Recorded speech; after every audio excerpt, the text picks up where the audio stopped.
Noite.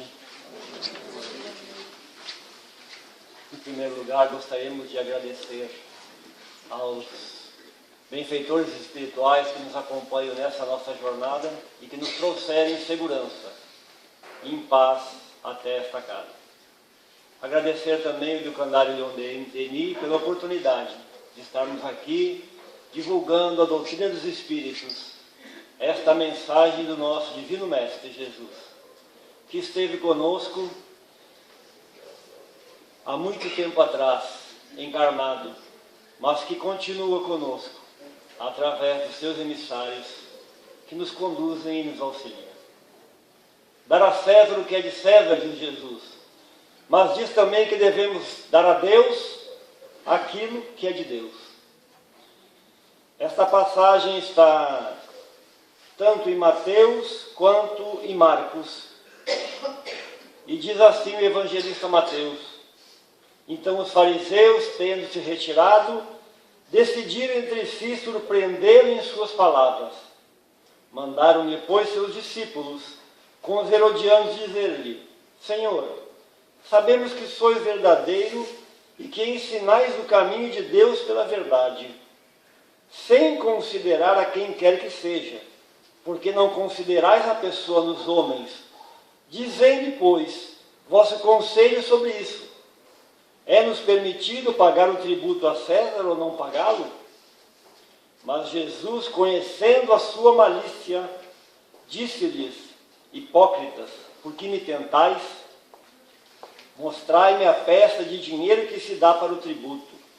E tendo eles apresentado uma moeda, Jesus lhe disse: de quem é esta imagem e esta inscrição? De César, disseram-lhe.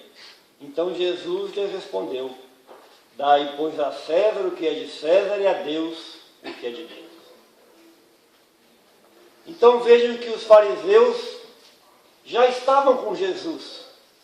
Se nós pegarmos a passagem anterior no Evangelho de Mateus, eles estavam com Jesus na parábola das bodas, em que aquele rei manda seus servos convidarem as pessoas para as bodas, e elas se recusam por várias vezes a comparecer.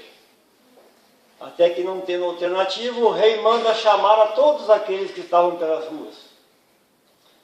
É daí que eles se retiram, desta conversa com Jesus. Os fariseus se retiram e começam a deliberar entre si, a conversar entre si, a fim de tentar pegar Jesus pela palavra. Quem eram os fariseus?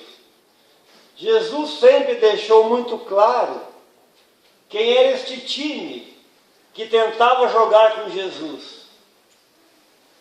Mas em todos os escanteios sempre chegavam atrasados.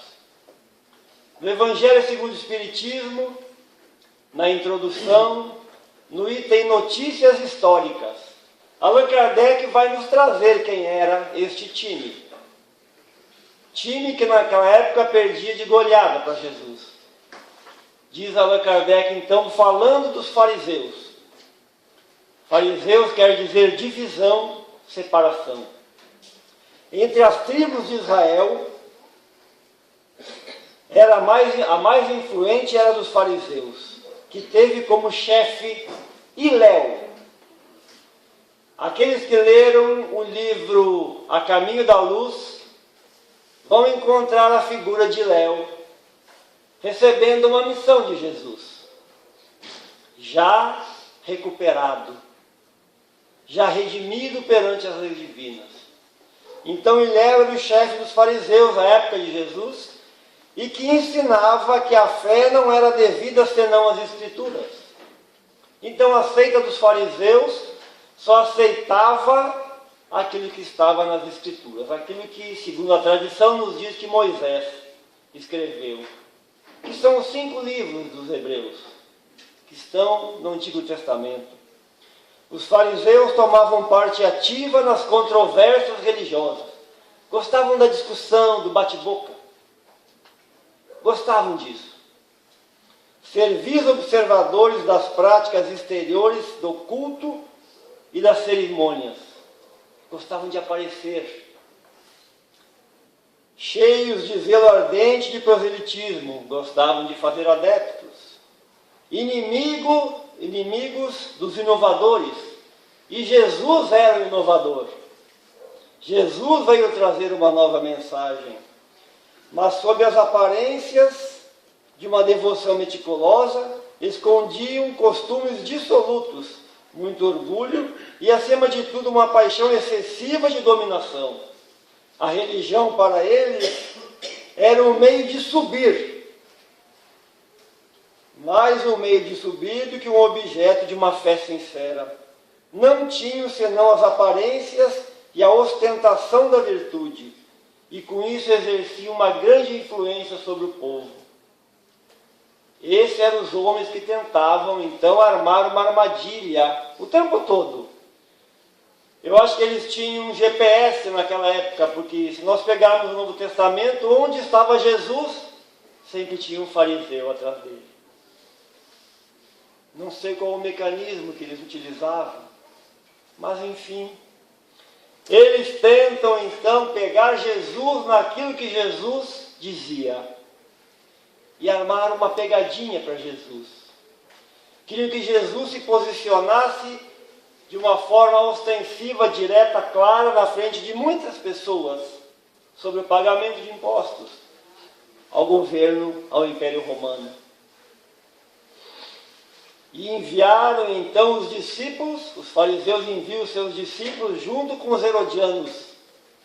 Herodianos eram os seguidores do rei Herodes, governante da Judéia, que eram inimigos velados dos fariseus, e os fariseus inimigos velados de Herodes. Não se bicavam, porque Herodes era mantido no poder pelo Império Romano. E os hebreus detestavam o Império Romano. Não admitiam aquela servidão, entre aspas, aquele domínio romano. Não admitiam também o pagamento de impostos ao governo de Roma. Então se uniram esses dois grupos que se respeitavam, mas que intimamente se odiavam, para tentar pegar Jesus. E dizem: mestre, sabemos que tu é verdadeiro, que tu não olha a aparência das pessoas, trata todos com imparcialidade, tu tens devoção à verdade, elogiam Jesus muito, a integridade de Jesus, e tentam cravar o punhal nas costas. Dize-nos o que te parece.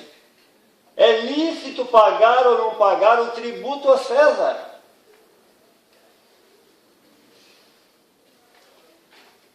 Ainda no Evangelho segundo o Espiritismo, Allan Kardec vem nos colocar no capítulo 11, amar o próximo como a si mesmo. A lição do dar a César o que é de César. E Allan Kardec nos diz então que essa questão que foi proposta a Jesus, se eles deviam pagar ou não pagar o tributo a César, era motivada pela circunstância de que os judeus, tendo horror ao tributo que lhes era imposto pelos romanos, dela fizeram uma questão religiosa. Um partido numeroso se formara para repelir o imposto. E o pagamento de tributo era, pois, para eles uma questão irritante e atual, sem a qual aquela pergunta a Jesus não tinha cabimento.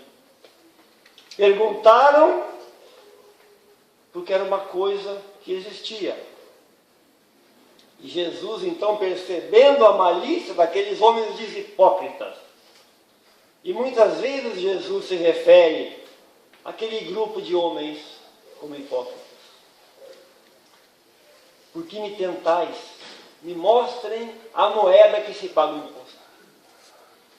E eles, então, ao mostrarem a moeda, que era a moeda de um denário, uma moeda romana, que era utilizada para o pagamento de um dia de trabalho no campo. Quanto vale o meu trabalho no campo por um dia, naquela época? Um denário. É a mesma moeda que o senhor da vinha, na parábola dos trabalhadores da vinha, acerta com aquelas pessoas que ele pega para irem trabalhar na sua vinha de madrugada. Na madrugada ele acerta o pagamento de uma moeda, um denário. Com os outros trabalhadores, nas outras horas, ele diz que vai pagar o que é justo. Mas aos primeiros era um denário. De quem é esta, então, moeda? E esta imagem, pergunta Jesus, de César. Vejam que interessante. Era de César. A figura e o nome. E vamos abrir aqui um parênteses. Segundo a revista Super Interessante, na sua versão online, no ano de 2003, no mês de junho, esta revista vem nos trazer que as primeiras referências que se fazem ao pagamento de impostos de vestígios encontrados são referentes a 4.000 anos antes de Cristo, portanto 6.000 anos atrás, que foram peças de barro encontradas na antiga Mesopotâmia. Hoje parte do Iraque, parte do Irã, da Síria, da Turquia, enfim. Pedaços daqueles países era a antiga Mesopotâmia. E quando decifram então essas peças de barro, descobrem que os sumérios, um dos povos que existiam naquela região, naquela época, além de pagarem, além de entregarem ao rei parte da produção de alimentos, deviam trabalhar de graça para o rei por 5 meses, durante cada ano. Os menos afortunados iam trabalhar no exército, logicamente com grandes chances de morrerem, né? Os mais ricos mandavam seus escravos, eles não iam, não precisavam, tinham recursos. Até que com o surgimento da moeda e existem várias alternativas, várias pesquisas que não nos dão conta exatamente de quando surgiu a moeda, mas enfim, quando a moeda apareceu na região da Mesopotâmia, um iluminado qualquer disse, bom, não vamos mais pagar, não vamos mais mandar os trabalhadores para o rei, vamos pagar dinheiro para o rei. E assim temos, segundo a revista Super Interessante, os primeiros impostos pagos pela criatura humana aos seus governantes. Dar a César, diz Jesus. O Império Romano, então, aperfeiçoa essa técnica de pagar tributos, principalmente impondo aos povos conquistados, porque eles criam o censo. Esse censo do IBGE que nós respondemos hoje, a ideia deles, os culpados são eles. Porque o que eles conseguiram perceber, os romanos? Que a mão de obra e terras gerava muita riqueza. Então eles começam a conquistar povos. Criam o censo para quê? Para ver a quantidade de pessoas que moravam numa determinada região e assim cobrar os seus impostos, de acordo com o número de pessoas. Hoje, quanto mais informações o governo tem da vida de cada um de nós, mais a possibilidade do governo de cobrar seus impostos. E o Império Romano, então, que dominou esse mundo conhecido naquela época, permitia aos povos que ele conquistava certa liberdade religiosa, certa autonomia administrativa, a realização do comércio com outros povos. Só que os impostos recolhidos pelos publicanos para os romanos, os benefícios eram dos romanos. Portanto, os hebreus pagavam impostos aos romanos e impostos a Herodes. E os benefícios que Herodes desse ao seu povo. Se a inscrição e o rosto é de César, diz Jesus, dai a César o que é de César e a Deus o que é de Deus. Jesus não estava inventando nada. Estava dizendo, paguem aquilo que vocês devem ao governo, ao Império Romano, porque isso é algo legal. Não era simplesmente porque na moeda tinha o rosto de César. É porque era obrigação deles pagar impostos. Então Jesus vem nos dizer, com esta resposta, que nós pertencemos a dois mundos. Um é um mundo terrestre, com todas as obrigações que nós temos e as nossas responsabilidades diante da vida das pessoas com as quais nos relacionamos. E o outro é o mundo celeste, o mundo espiritual, com todas as implicações que o meu comportamento moral, que o meu comportamento e as implicações morais que acarretarão no futuro no mundo espiritual. Vivendo então na conquista, na busca do reino de Deus, temos necessidade ainda dos bens materiais. E o que fizermos dos bens materiais, e o que fizermos do nosso comportamento, as consequências, logicamente, que além de assumirmos as responsabilidades aqui na Terra, ainda, ao desencarnarmos, a nossa consciência estará desperta, mais livre, ampliada. E aqueles que usaram mal o seu tempo, certamente passarão mais vergonha. Com certeza sim. E o benfeitor Emmanuel, então, pela psicografia de Chico Xavier, no livro Pão Nosso, na lição Nós e César, falando exatamente de César como autoridade. Como a autoridade que Jesus disse. Como a autoridade dos nossos governos nos diversos níveis da administração pública. Diz o Espírito Emmanuel, em todo lugar do mundo o homem encontrará sempre, de acordo com o seu merecimento, a figura de César, simbolizada no governo. Ele é específico nesta lição ao César representante do governo. Maus homens, diz o benfeitor Emmanuel, produzirão maus estadistas. Coletividades indiferentes e ociosas terão administrações desorganizadas.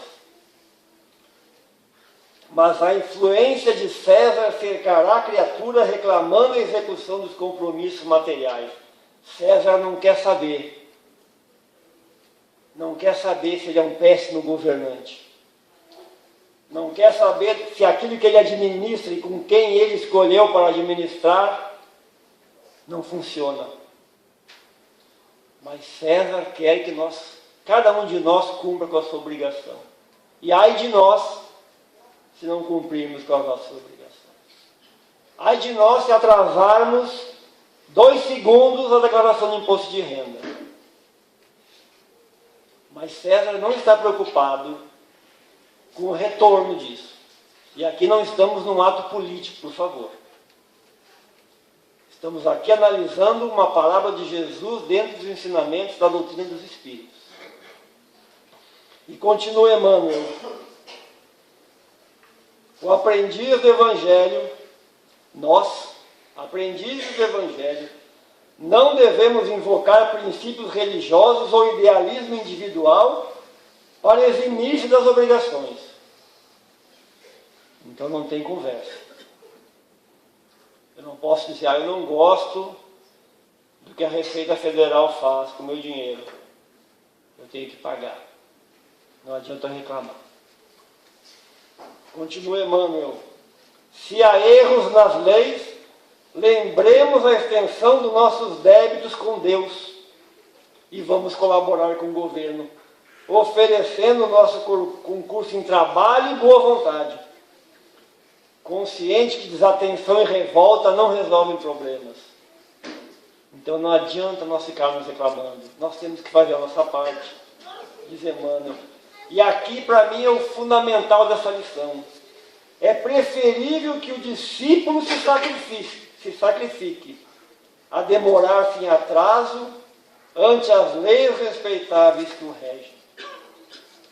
Preferível que o prejudicado seja eu, a que eu venha prejudicar alguém. É preferível que o traído seja eu, a que eu venha trair um amigo, para galgar um posto acima dele. E se essa lição de César fosse somente para ser utilizada naquela época, os ensinamentos de Jesus não estariam conosco hoje. Nós não teríamos saído da nossa casa para ouvir alguém falar de dar a César o que é de César e a Deus o que é de Deus. E nenhum outro ensinamento de Jesus. Portanto, ele nos acompanhará pela eternidade.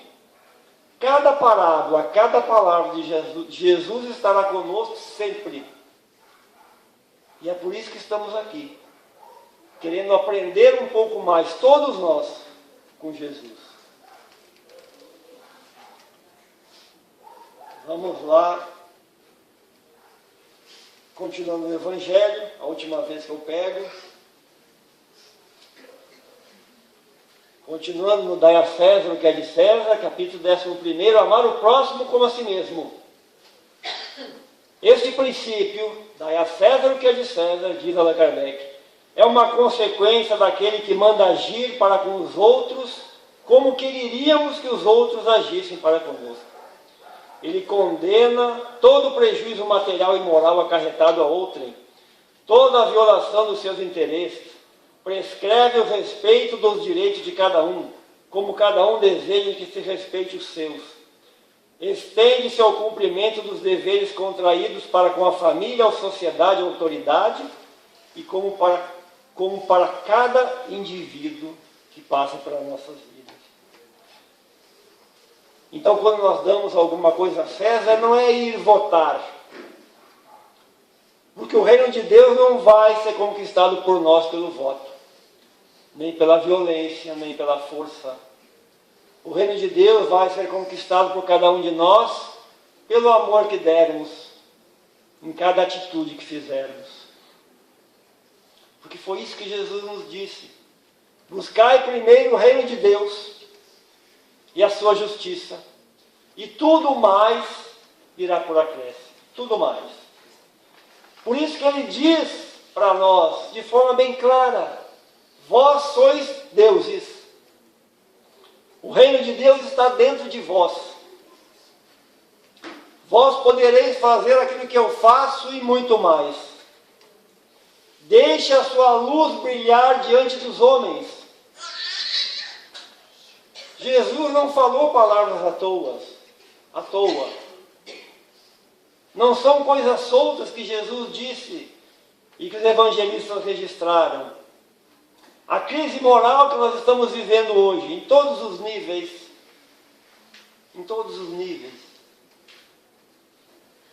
requer de cada um de nós uma atitude proativa. Atitude que nos faça movimentar, que nos leve a um movimento na direção das outras pessoas. Porque se Jesus responde aos fariseus, quando lhe pergunto qual o maior mandamento da lei, ele diz que o primeiro mandamento é amar a Deus sobre todas as coisas. E o segundo mandamento, que é semelhante ao primeiro, é amar ao próximo como a si mesmo. E Allan Kardec, com toda a sua capacidade, nos coloca que a lição dai a César o que é de César, está dentro do capítulo amar ao próximo como a si mesmo. Eles querem nos dizer alguma coisa. E isso que eles querem nos dizer é o fundamento da nossa existência. Eu não posso amar a Deus se eu não amar meu próximo. E não vou amar o próximo se eu não amar a Deus, e não vou amar a Deus se eu não amar o próximo. Essa é a mensagem. Por isso que Allan Kardec coloca dentro do amar ao próximo como a si mesmo. Porque César não se limita a um governante, ao prefeito, ao governador, ao presidente, aos políticos em geral, às nossas autoridades.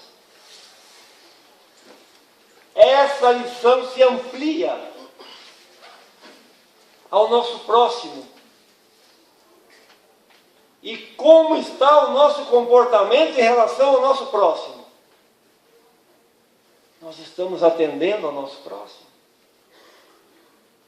se eu estou atendendo ao meu próximo, naquele que tem um rosto, naquele que tem um nome e tem uma posição social definida, eu não estou atendendo ao meu próximo. Porque o nosso próximo não tem nada disso. Não tem cara. Não tem cheque especial. Não tem emprego. Não tem sobrenome. Porque foi assim que Jesus, que é o nosso modelo, nos mostrou que deveria ser. Jesus buscou a todos os excluídos pelas autoridades religiosas e políticas da sua época,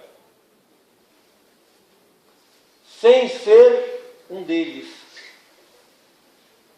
Andou com os traidores sem trair.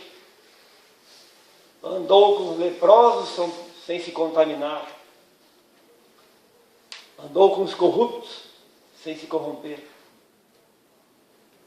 Mas andou. Não ficou escondido dentro do barco de Simão Pedro, nem dentro da casa de seus pais.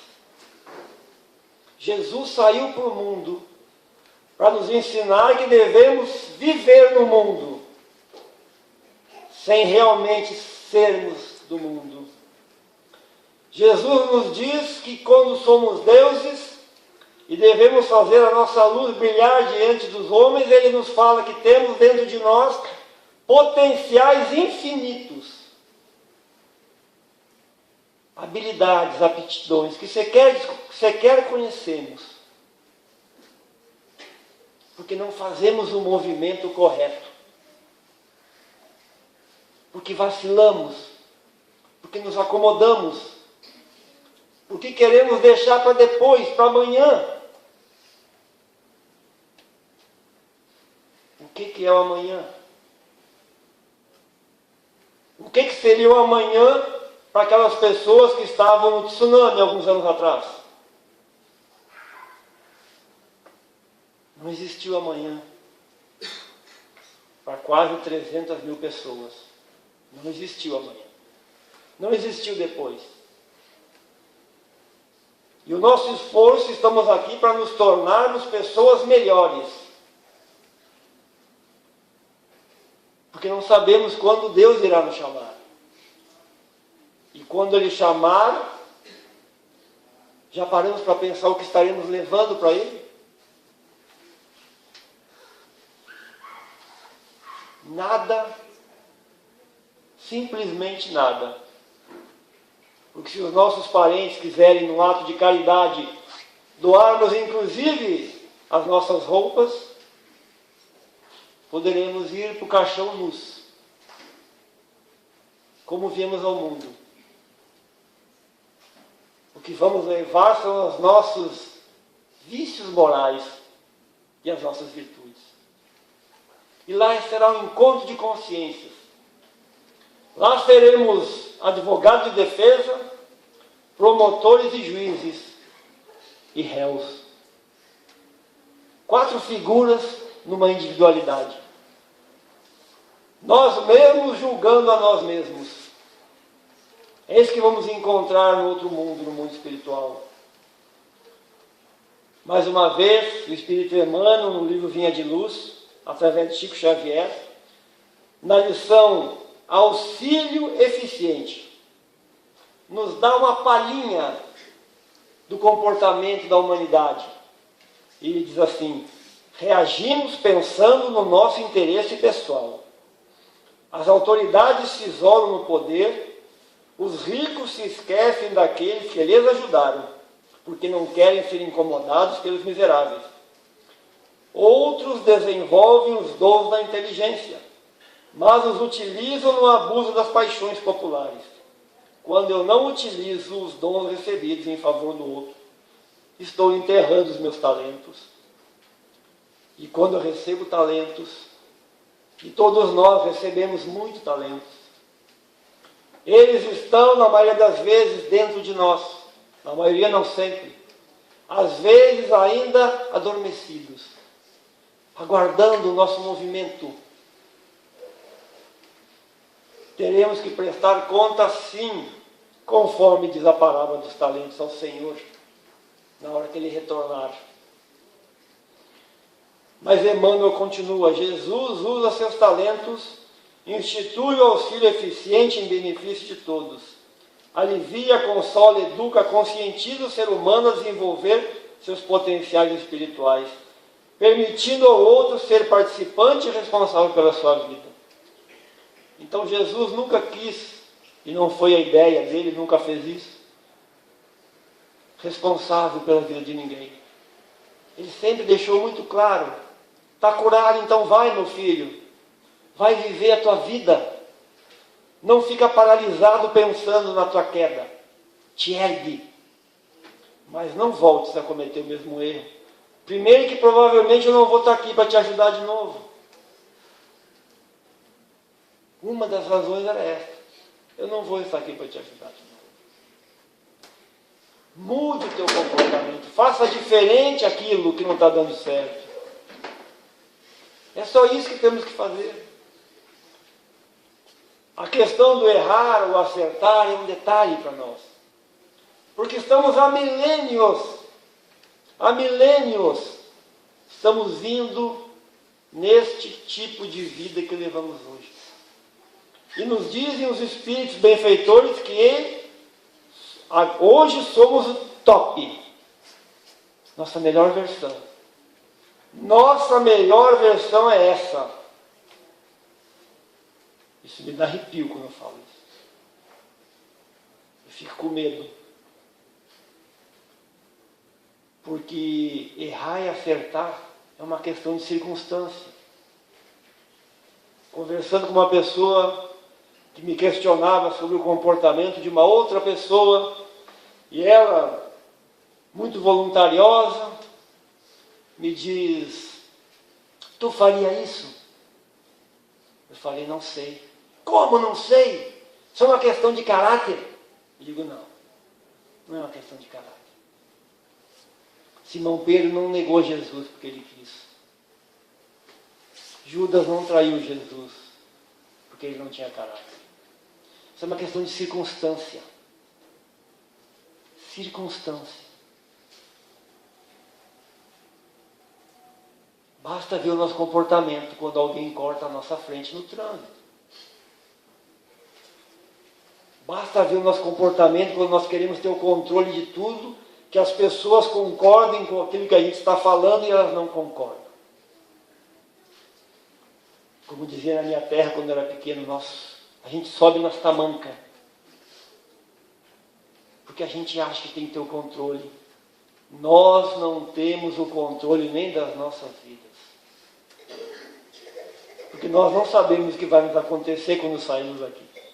E nem enquanto estivermos aqui. Então, nosso esforço diário é nos tornarmos pessoas melhores.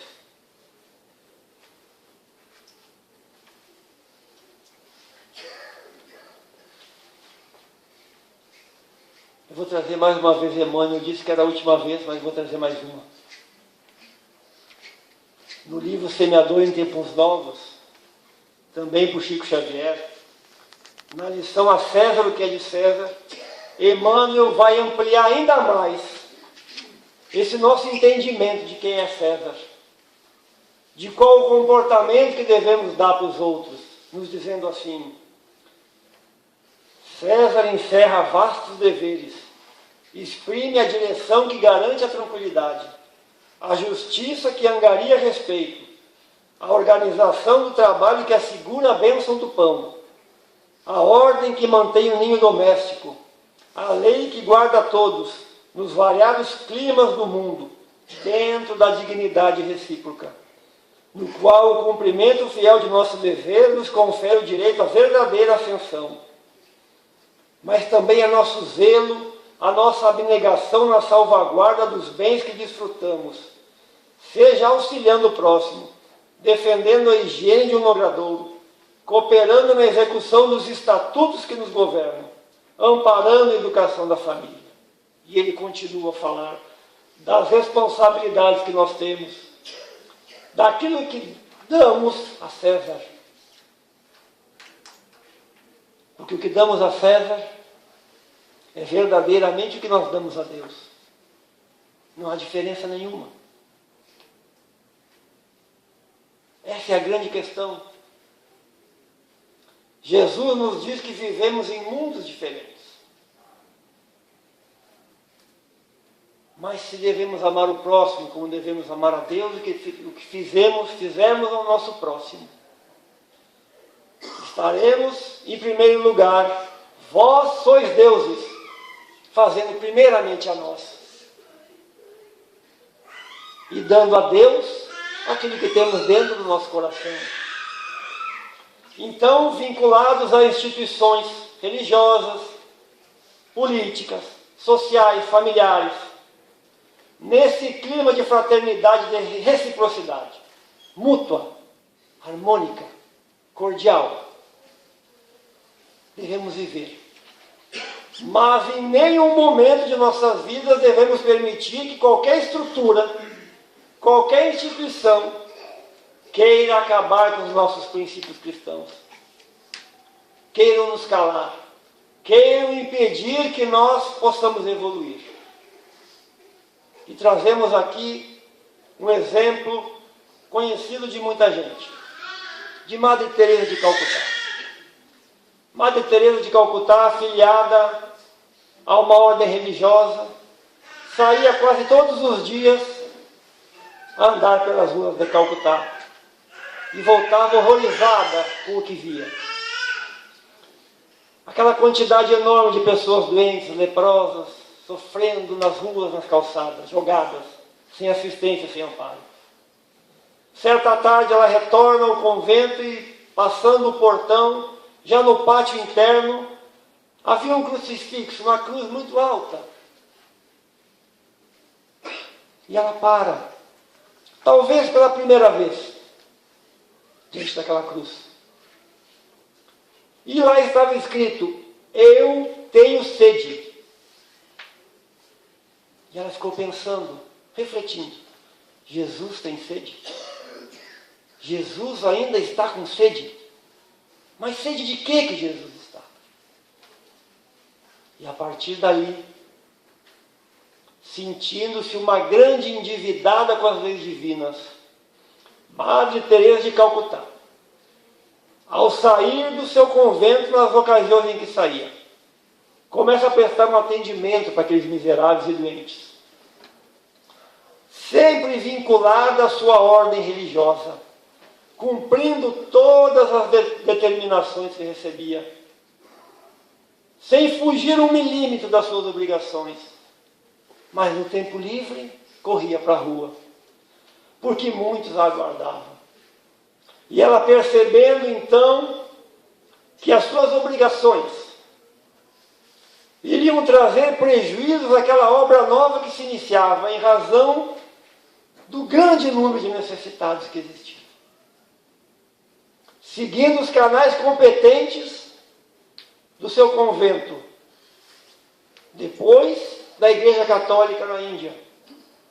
Depois de muitas tentativas, consegue uma audiência com o Papa Pio XII. Em 1950, funda a ordem que ficou conhecida como Ordem das Irmãs da Caridade, que hoje atua em mais de 133 países, com mais de 4.500 membros, trabalhando em benefício de César,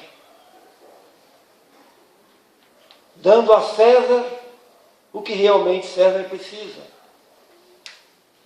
Madre Teresa de Calcutá, compreendendo o que Jesus quis dizer, eu tenho sede, fez o seu Deus interno buscar a figura de César na Madre Superiora do convento, no bispo local da Igreja Católica, na figura do Papa.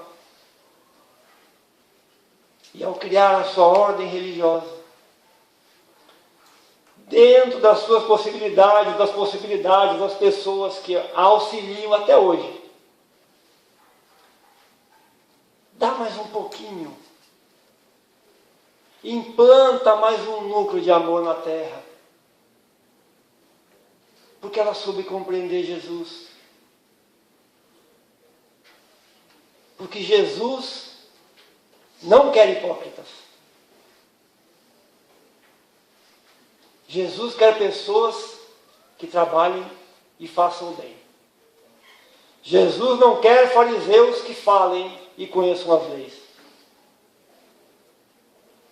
Porque numa conversa com Nicodemos, está lá no livro Boa Nova, a lição de Nicodemos, Jesus diz para Nicodemos: Nicodemos, antes de te conhecer as leis, deveria sentir os textos, deveria ter vivido. E numa conversa com Simão Pedro, também no livro Boa Nova, para encerrar, na lição Amor e Renúncia, Simão Pedro reclamando de Jesus porque ele havia transformado a água em vinho e aquilo poderia contribuir com a bebedeira, com o vício, naquela quantidade de pessoas. Jesus disse: Simão, vou ler aqui porque, Simão, os afetos da alma são laços misteriosos que nos conduzem a Deus. E eu vou aqui aproveitar a oportunidade e mudar um pouquinho a frase. Simão, César é um afeto da tua alma que vai te conduzir a Deus. Porque César é o nosso próximo. E é a ele que nós devemos estender as mãos. Nós agradecemos a atenção e a paciência de todos e rogamos a Jesus que permaneça com seu amor e a sua paz no coração generoso de cada um. Boa noite.